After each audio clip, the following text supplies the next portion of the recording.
तो रोत क्या, राजकुमार रोत भी मुझे ऐसे ही लगता है। रोत का मैं हर जगह नाम लेता हूँ, वो आदमी तो मेरा नाम नहीं लेता। मैं सुन रही हूँ कि आप लोगों को कह रहे हैं कि इन लोगों को लाओ, इतने लोगों को लाओ। पहले से इतनी भीड़, अब क्या चक्का जाम करके मानेंगे आप? तो मुझे रिहाई के लिए विधानसभा का घेराव होने वाला था। हमें हेडपंप नहीं चाहिए, सड़क नहीं चाहिए, हमें तो पूरा पैसा शिक्षा के लिए चाहिए। हमारे बच्चों को पढ़ाएं लिखाएं। इस रात को वहाँ के पटवारी ने धमकी दी, कलेक्टर ने धमकी दी, थानेदार 1 बजे वहाँ पहुँच गया और आधे परिजनों को डरा धमका के वापस ले गए। सरकार चाहती है कि ये भील आदिवासी जो है जंगलों में रहते हैं, ये जंगलों में ही रहे, जंगलों से निकल कर ये मुख्य धारा में नहीं आए। बस ये अनपढ़ गंवार बने रहे, बकरियां चराते रहे। या तो नरेश मीणा की लाश उठेगी या मेरे जो मांगे हैं वो पूरी की जाएगी। अब इसमें राठी तुम जो दल्ले हो, मीणा समाज अपनी लड़ाई खुद लड़ सकता है तो गुडा को क्यों बुला रहा है? नरेश मीणा समाज को सभी समाजों में घुसाना चाहता है, सभी समाजों में मीणा समाज का कदर कर रहा है। आज भगवान की दया से मुसलमान आए हैं, क्या कितने बेटे कितने आदमी लेकर आ रहा है सोमवार को?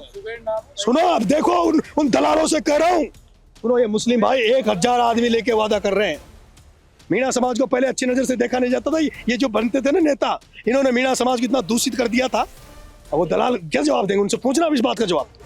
तुमने लगा लिया ना जाति का टैग, जो निमट गए हैं, डोलते फिर रहे हो। अब जयपुर के शहीद स्मारक पर इस वक्त ये जो भीड़ आप देख रहे हैं, ये भीड़ जुटी है इन मासूम बच्चों को न्याय दिलाने के लिए। ये तस्वीरें उन मासूम बच्चों की है जो झालावाड़ के पीपलोदी में हुए स्कूल हादसे में मारे गए थे। और अब सरकार से इनके परिजनों की गुहार इतनी कि हमारी संवेदनाएं समझो, हमने अपने घर का जो चिराग खोया है उसकी एवज में हमारी कुछ सहायता कर दो, क्योंकि हम बहुत गरीब हैं। और इस पूरे आंदोलन का, इस पूरे संघर्ष का नेतृत्व कर रहे हैं नरेश मीणा। नरेश जी, अभी मैं आई तब मैं सुन रही हूँ कि आप लोगों को कह रहे हैं कि इन लोगों को लाओ, इतने लोगों को लाओ। पहले से इतनी भीड़, अब क्या चक्का जाम करके मानेंगे आप? मैं जब जेल में था तब मुझे रिहाई के लिए विधानसभा का घेराव होने वाला था और आईबी की रिपोर्ट थी कि उसमें 4.5 लाख लोग आने वाले थे। जब मेरी रिहाई के लिए 4.5 लाख लोग आने वाले थे तो ये मुद्दा उस नरेश मीणा की रिहाई से 1000 गुना बड़ा है। ये मुद्दा उन 7 बच्चों को न्याय का मुद्दा है। और अब जब मैं अनशन पे बैठा हूं तो मैंने कह दिया, कोई ज्ञापन नहीं देंगे, कुछ नहीं देंगे, हम सीएम से बात करेंगे, face to face table talk.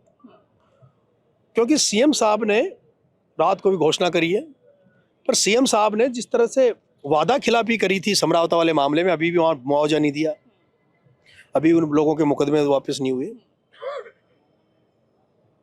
ऐसे कई मुद्दे हैं। जेलों को सुधार को लेकर जेलों में मैं टेबल टॉक करूंगा और मैं चाहूंगा कि ये मूवमेंट, ये अनशन, ये धरना इन 7 बच्चों को न्याय तो दिलाएगा, लेकिन इनके साथ साथ और भी हजारों लाखों लोगों को न्याय दिलाएगा। न्याय इसलिए दिलाएगा, अभी मांडा योजना एक आदिवासियों के लिए बनती है। अगर मांडा योजना का पैसा सदुपयोग लगाया जाता तो इनका ये दुर्घटना नहीं होती। उस मांडा योजना का पैसा कहाँ जाता है पता नहीं। कर्नल बैंसला ने जब आंदोलन किया, उसके बाद जब रिजर्वेशन हुआ और फिर उसके बाद जब देवनारायण बोर्ड बना, तो कर्नल साहब ने पहली बात ये रखी थी कि मुझे इस देवनारायण बोर्ड का एक एक पैसा शिक्षा के लिए चाहिए। हम सीएम साहब से बात करेंगे। तो मांडा का जो पैसा है, हमें हेडपंप नहीं चाहिए, सड़क नहीं चाहिए, हमें तो पूरा पैसा शिक्षा के लिए चाहिए। हमारे बच्चों को पढ़ाएं लिखाएं और शिक्षित करें। जिस दिन शिक्षित तो लोग सड़क हो जाएंगे। ये हालत देखो ना, वो जो परिजनों की हालत देखी होगी ना आपने, कैसे हालात है। फिर ये जो घटना हुई, इस रात को वहाँ के पटवारी ने धमकी दी, कलेक्टर ने धमकी दी, थानेदार 1 बजे वहाँ पहुँच गया और आधे परिजनों को डरा धमका के वापस ले गए। सीएम से मिलेंगे, उस पटवारी को सस्पेंड कराएं। ऐसे बहुत सारे मुद्दे हैं, तो वो टेबल टॉक पे बात करें। अच्छा नरेश जी, बकरिया मुआवजे के तौर पर दी गई, 10 लाख भी दिए मगर बकरिया भी दे दी। आदिवासी पूछ रहे हैं कि क्या सरकार हमें अशिक्षित वर्ग का या पिछड़ा हुआ मानती है, इसलिए हमें बकरिया दे दी है मुआवजे में? सरकार चाहती है कि ये भील आदिवासी जो है जंगलों में रहते हैं, ये जंगलों में ही रहे, जंगलों से निकल कर ये मुख्य धारा में नहीं आए, ये विकसित नहीं हो, बस ये अनपढ़ गंवार बने रहे, बकरियां चराते रहे। हनुमान बेनीवाल को फोन किया था, जी आ किया। रहे हैं आपके साथ? हनुमान जी भाई साहब को फोन किया था, वो आ रहे हैं। रामनिवास जी यादव साहब आए हैं, मनोज जी न्यांगली एमएलए हैं, वो आए हैं, गुड्डा साहब आ गए हैं, बहुत सारे लोग आ गए हैं। चंद्रशेखर जी आज़ाद को भी मैं आपके माध्यम से, सब लोगों के माध्यम से आह्वान करता हूँ कि वो भी पधारे। जिनमें संवेदनाएं बची है, जिनकी आत्मा जिंदा है, वो सब यहाँ आएंगे। और जो लोग नहीं आएंगे, वो कोई भी हो, कोई भी नेता हो, उसको जनता देखेगी आने वाले समय में। राजकुमार रोत और बाकी बीएपी मैंने क्या कहा, मैं किसी का नाम, व्यक्तिगत नाम नहीं लेना चाहता, क्योंकि रोत क्या, राजकुमार रोत भी मुझे ऐसे ही लगता है, ऐसे ही। उस पार्टी को जो बनाने वाला है कांति भील, जिसने वो पार्टी, बाप पार्टी खड़ी की कांति भील ने, आज उसका कोई नाम नहीं ले रहा। वो तीनों विधायक जिन्होंने मेरी मदद की विधानसभा चुनाव में, मेरी आर्थिक मदद की, मेरे चुनाव में आए, मेरे आंदोलन में भी आए। रोत का मैं हर जगह नाम लेता हूँ, उसने वो आज दिन तक मेरा नाम नहीं लेता। किससे कहाँ सेटिंग रखता है। उन एमएलए से मैं उम्मीद करता हूँ कि बाप पार्टी के तीनों एमएलए आएंगे। कांति भाई से मेरी बात हुई थी, वो आदमी विचार का आदमी, उसी ने ये संगठन बनाया था, कांति भील ने। कांति भील भाई से मेरी बात हुई थी, वो उन्होंने कहा था कि भाई साहब हम जरूर पूरी टीम के साथ आएंगे। नरेश मीणा का ये संघर्ष कहाँ तक जाएगा, क्योंकि कई लोगों की आस जुड़ी हुई है। मेरी जो मुद्दे हैं उनके सॉल्यूशन होने तक जाएगा। या तो नरेश मीणा की लाश उठेगी, या मेरे जो मांगे हैं वो पूरी की जाएगी। आपके कुछ विरोधी अंतिम प्रश्न है, ये आरोप लगा रहे हैं, क्योंकि मैं चाहती हूँ कि आप इस पे जवाब दे।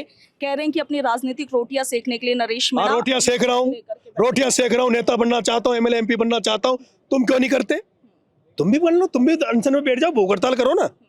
नेतागिरी में आए तो नेतागिरी में आए, बनने के लिए तो आए, एमएलए एमपी बनने के लिए आए।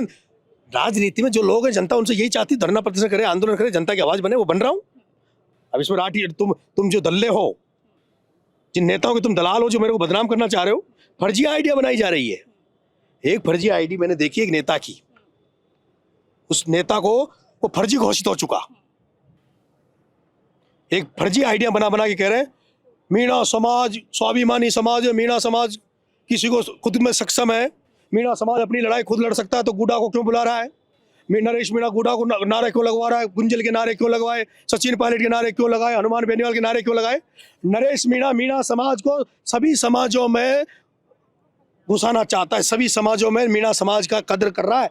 आज भगवान की दया से मुसलमान आए हैं, क्या कितने बेटे, कितने आदमी लेकर आ रहा है सोमवार को? सुनो, अब देखो उन दलालों से कह रहा हूं, सुनो, ये मुस्लिम भाई 1000 आदमी लेके वादा कर रहे हैं। मैंने उस मीणा समाज को, जो सभी समाज, सभी धर्म के लोग आज मीणा समाज को अच्छी नजर से देखने लगे। पहली बार जब नरेश मीणा, एक मीणा समाज का लड़का, मीणा समाज को अच्छी नजर से देखा नहीं जाता था। मीणा समाज को पहले अच्छी नजर से देखा नहीं जाता था। ये जो बनते थे ना नेता, इन्होंने मीणा समाज को इतना दूषित कर दिया था, इतना वातावरण गंदा कर दिया था हमारा। इन लोगों ने हमें इस तरह का नजरिया हमारे प्रति बना दिया था। उस नजरिए को बदलना चाहता हूँ। सारे लोग हमारे समाज, मेरी वजह से मेरे समाज की अगर इज्जत बढ़े तो इसमें क्या बुरा है? धाकर समाज की बेटी है, नरेश धाकर बेटा है, मुस्लिम भाई बैठे हैं, सैकड़ों लोग आ रहे हैं, जाट समाज, राजपूत समाज, जाट समाज एक मंच में नहीं आता, जो जाट समाज, राजपूत समाज इस मंच में बैठा है। गुर्जर समाज, मीणा समाज को एक कर दिया तो क्या बुरा कर दिया? बुरा कर दिया क्या? नरेश मीणा पहला बेटा है मीणाओं में, जिसको आशीर्वाद देने कितनी संख्या में सर्व समाज आ रहा है। गर्व होना चाहिए मीणा समाज को कि हमारा बेटा जिसको, वो दलाल क्या जवाब देंगे? उनसे पूछना इस बात का जवाब। तुमने लगा लिया ना जाति का टैग, जो निमट गए, डोलते फिर रहे हो अब। तो देखिए, नरेश मीणा को आपने सुना, इनके मुताबिक इनकी जो आवाज़ है, इनकी जो ताकत है, यहाँ पर मौजूद हर एक वो व्यक्ति है जो इनका साथ देने यहाँ पर पहुंचा है। झालावाड़ के पीपलोदी में जो स्कूल हादसा हुआ, 7 बच्चे मारे गए थे, और उन्हीं को न्याय की मांग को लेकर के आमरण अनशन पर बैठे हुए हैं। आपका क्या कहना है कॉमेंट सेक्शन में बताइएगा। फिलहाल के लिए इतना ही। मैं आपके साथ इशिका जैन, वीडियो जर्नलिस्ट लक्ष्मी नारायण के साथ, भारत रफ्तार, जयपुर।